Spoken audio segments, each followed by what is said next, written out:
Welcome in, ladies and gentlemen, to the O'Colly's post-game coverage of OSU's 42-3. My goodness, an absolute whooping of Baylor. I'm Ryan Novozinski, joined here, not as always, but recently, as always, by Chris Becker, our sports reporter extraordinaire here for the O'Colly. And we're going to be talking about this game and sort of what led up to this, how this got to this point. Chris, I guess let's start before this happened, okay? Let's start with sort of the emotions coming into this game, because for a couple seconds there, or a couple hours there, I'd say, a couple days even, I didn't think this game was happening. So what happened there? Obviously, there's the COVID cases, but just how many people were out for Baylor? Baylor had 47 players, personnel, and team staff members who did not, who were not available for this game, either due to COVID or due to pre-existing, due to injury before this game.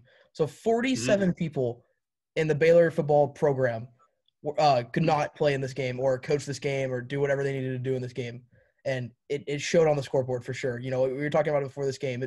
It didn't seem fair. Like, it was just like the playing field was not leveled in that game.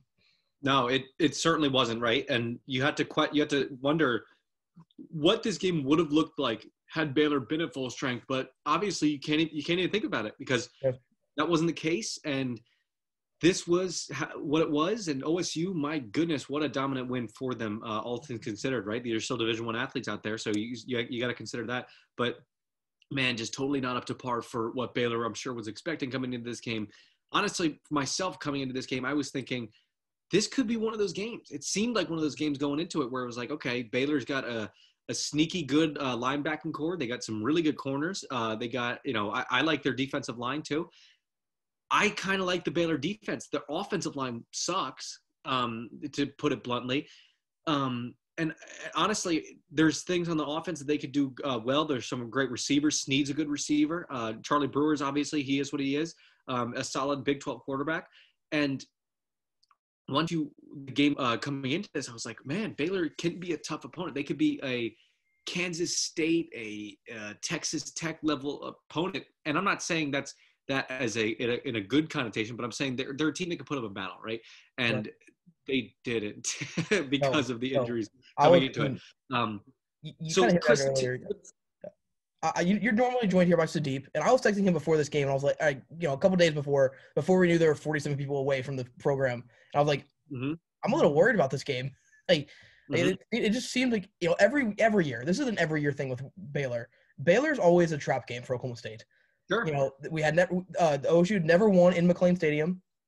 They hadn't won against Baylor since 2009. In Waco since 2009. Period. This game is just a trap game in general. Sure. But wasn't there a game in that like 5-win Baylor team that beat OSU? I believe they beat Cornhusk's team, right? Yeah, a couple of bad Baylor teams were able to upset some Oklahoma State teams who were supposed to be pretty good. That's ridiculous. This game had trap game written all over it. But it did, but it didn't. Let's talk about what happened. It didn't. So you go into this, right, and we'll start with the offense, then we'll get to the defense a little bit, because obviously them shutting Baylor down by only allowing 3 points is really impressive. But man, we have to talk about the big glaring things in here. We got to talk about our boy Dylan Stoner, and we got to talk about Dominique Richardson, who, my goodness, ran all over the field today, it looked like, and had a couple touchdowns here and there. But let's start with Dylan Stoner. Holy cow. From the second play of the game, Dylan Stoner proved that this was going to be his. There's no Tylan Wallace? Okay, doesn't matter. OSU has Dylan Stoner to fill in. Yeah, exactly. He went crazy. There's no other way to say it. That man had a career day. He had a career day, a day that OSU fans will remember for a while. He'll remember this forever. It was his last regular season game for now, unless he comes back next year. Sure. But, his last regular season game, he scored 3 touchdowns, had 247 yards. He made up for Tylan Wallace plus some. Yeah. It was just crazy. Because Tylan Wallace didn't do anything wrong. He was open all the time. No matter how tight the coverage was too. He caught the ball. So, and credit to Spencer Sanders. He was putting the balls where he needed to get him those yards. Spencer killed it today, I think. When you take aside, how many picks did he have? I believe it was one. Was it one or two? He had two. He Okay. had one. He had one that he threw behind Dylan. Yeah. Dylan, and then he had that jump ball to Tay Martin that was just it was a 50-50 ball. And they fought for like 5 minutes in the end zone. It was like that weird one in the end zone. Yeah. That was really interesting. I think Spencer dominated today. When you look at his poise back there, when you look at his just improvisation really was great because that he set the tone, like I said, from the second play of scrimmage. He had great throw. Let's not talk about Dylan Stoner. We'll talk about Dylan Stoner's touchdown catch, but you got to talk about the two because Spencer Sanders set him up, and he did it with his rocket arm. He did it with his poise. He did it with his improvisation, his maneuverability, and that's why Spencer Sanders is who he is. There's games where that can mess him up. But this particular game, it was his absolute strong suit, I think, right? His ability to roll out of the pocket, his ability to stay in the pocket and throw downfield. That's what Tim Rattay taught him how to do, and it's paying dividends for this young quarterback. And obviously, there's glaring mistakes some weeks, and some weeks more so than others. But, man, this was one of those weeks where the mistakes were light, I think, outside of the interceptions. But, man, what a game from Spencer to set up Dylan Stoner. But, Chris, I know you're excited to talk about Dominique Richardson. Let's always go to town, Chris. What did he do today made him so successful? Him and Desmond Jackson are similar in a lot of ways. They both are great downhill backs. They just run mad. They run angry, and that showed that he was running people over. I think before his first touchdown. That corner that he plowed over to get into the end zone. That was his third, truck of the game that the announcers had counted, and it was still like early in the first quarter. So he was just running people over. He's a strong guy, and he had his career day today. First time he hadn't carried the ball since he fumbled against Texas Tech 2-3 weeks ago. That was weird, by the way. Yeah, it looked like he was going to be sent to hell, sent to purgatory. Yeah, for that.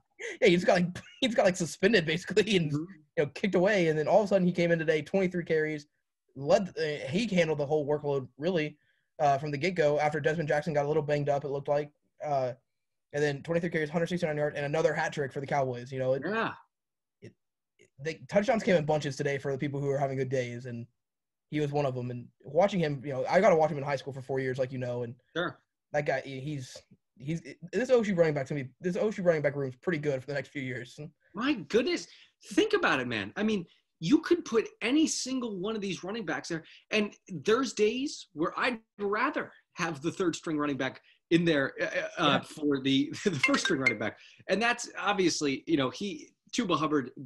There was a messed up situation this year because of the offensive line. But, I mean, in the past couple of weeks, these two running backs are proving their worth, right? They're proving that it doesn't matter. It's next man up for them, right? It is literally next man up. It's like once one goes down, there's no production dip. And each week it's exciting.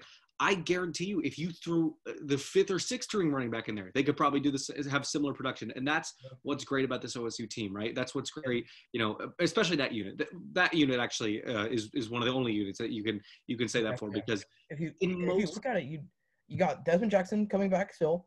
You got, I think Gundy said he's got 3 or so years left. They got him for 5 more years. Coming in, I think they have like 2 or 3 running backs coming in the 2021 class who are all super talented. This running back room, this is going to be, Thurman Thomas said it when he got inducted to the Ring of Honor. This is running back key right now. Like they're bringing in running backs left and right, and they're producing. And there's, like you said, there's no drop off between 1 and 5. Micah Cooper got in at the end of the game, and he was running all over the team. Like he was running downfield, and he was breaking away for some runs, and it's just incredible to watch, how great Coach Wozniak has developed all these guys. Because a lot of these guys weren't highly touted recruits. LD Brown, Chuba, Justice Hill, Chris Carson, they weren't super highly touted. And they've all been developed. And look at them now, and it's this, like you said, I think the running back position is the best one at Oklahoma State right now. I think so too. I think when you look at that, it's for me depth wise, it's them versus the defensive line. They're going at it, right? Those are guys that are two groups that are fantastic. So, Chris, speaking of defensive line, let's flip over to the defense real quick. This team, they held Baylor, a very diminished Baylor, to 3 points, okay? This defensive attack was fantastic today. I mean, I want to start with somebody who has really, and I mean really, picked it up over the past 2-3 weeks, and that's Brock Martin. Oh, yeah. Brock Martin was, for me, all over the field today. Like, from what I saw, not only was he great in gap maintenance, gap maintain, but my gosh, he was there. He was sacking the quarterback. He was getting to that backfield. This guy was all over today. How was Martin able to progress this and from here on? Yeah, Brock Martin, it started last week when he scored that touchdown. And ever since then, right? He's been everywhere. Like, he's been making plays left and right. Heck, at one point, they were running Baylor ran a read option where they could hand it to the running back or the quarterback, and he just tackled both of them. And so, I mean, that's one way to do it, I guess. Fantastic. Yeah, you don't know who they're going to give it to? Just hit them both. And he did it. You know, a lot of credit obviously goes to the Jim Knowles and Joe Bob Clemens and the defensive line and that coaching staff. But John Smith, I think, working with the wrestling team seemed to like he strengthened him up a lot. And I think that had a lot to do with a lot of the tackling ability too. You know, he's just been really good. Him and Malcolm both, you know, have both stepped up great, like a whole bunch this year. And, you know, he had to step up even more today after Trace Ford went down. But the defensive line, or DN's position in particular, is another position that there's not a lot of drop off between the starters and the backups. There's not. You know, even the third strings too, Cody Walterscheid and all that. Like, there's not a big drop off between Trace Ford, Talvin Bundage, Brock Martin, and Cody Walterscheid and all of them. Like, it's a deep position also, and it's, you know, Brock Martin is going to lead the way next year with this team, and, you know, him, Trace, and, you know, Colin Oliver's coming in, and a lot of these guys, you know, are coming back, so it's going to be. This defense is going to be really fun to watch next year too. I mean, this is just a pesky unit, wouldn't you say? I think when you look at them, you know, as a whole, you can look at, you know, the three on the scoreboard and say, man, that is really an impressive performance. But once you get into it from a micro standpoint too, my goodness, like all around, it's even more impressive than it looked. I mean, the defense today, you can look at the 42 points and you can say that's vintage OSU, right? That's great for them because that's what an offense should look like. But man, the defense really set them up today, as they have all season. And they really, I think this was a great send-off for the defense, right? Because, you know, you had games this year like the OU game, like, the Texas Tech game, like the TCU game, where they gave up more points than I think that the performance showed, I guess, if that makes sense. But man, like you look at it now and you're like, man, you know, this OSU defense, they finally got their send off by having this 3-point performance, near shutout. Unfortunately, Baylor's kicker got a field goal there at the end, or closer to the end. But man, I mean, what a great dominant performance from this OSU defense. Yeah, you know, it is a great way. And you talked about they have these great performances and it just doesn't show on the scoreboard with giving up a whole bunch of points.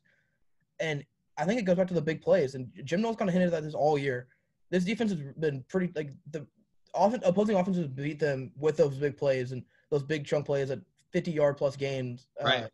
And today, Baylor didn't have those.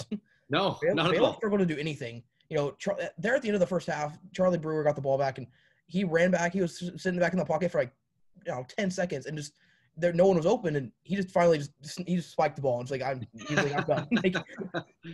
And that's what Jim Knowles wants. You know, coverage sacks are the best sacks. You know. Yeah. Seriously, no, they are. You know, everyone wanted the shutout against Kansas back in early season, and they didn't quite get it. They gave up that touchdown the last drive of the game, and so they tried to get the shutout today. They kept the starters until the last drive. So Baylor got away with 3 points, but all in all, I think this is practically a shutout. You know, 3 points came in garbage time, and it was a great performance from the defense. You know. It's always good when in the first half, Dylan Stoner had more yards in that one catch in the first or second play from scrimmage than Baylor did in the whole first half. Yeah, so that's always a good performance. That shows both good from the offense and defense. And OSU finally put together a complete performance tonight, and it was a great send-off for all these seniors. I believe the great Adam Engel told me that Baylor had zero rushing yards in the first half. That's incredible. You talk about by the numbers. That's fantastic.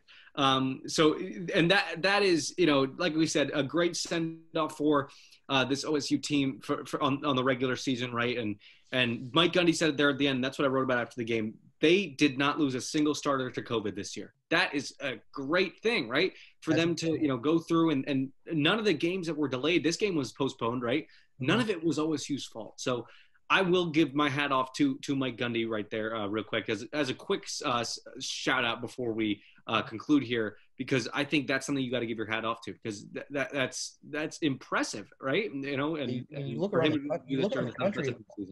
You look around the country, and all these teams are getting games canceled, postponed. All these, Tulsa has 8 games, I think, pushed back or canceled. Unreal. And not all of them's been their fault, obviously, but some have and some haven't. But OSU had Tulsa's game pushed back a week, and this game against Baylor pushed back to the end of the season. And other than that, and neither of them are their fault. And it was great. That's hats off. That's hard to do. Hats off to the medical staff, to Coach Gundy. That's in a global pandemic. That's near impossible to do, and they did it. So I don't know how they did it, but it happened, and it's pretty incredible that it did. They did it. They did. That's all we have for you, ladies and gentlemen, today. Continued coverage is coming from the Ocali at Ocali.com, at Ocali on Twitter, at Ocali Sports on Twitter, and we will have you covered up until now, up through basketball season, up through the bowl season. We will have you covered. Thank you for tuning in. Have a great day.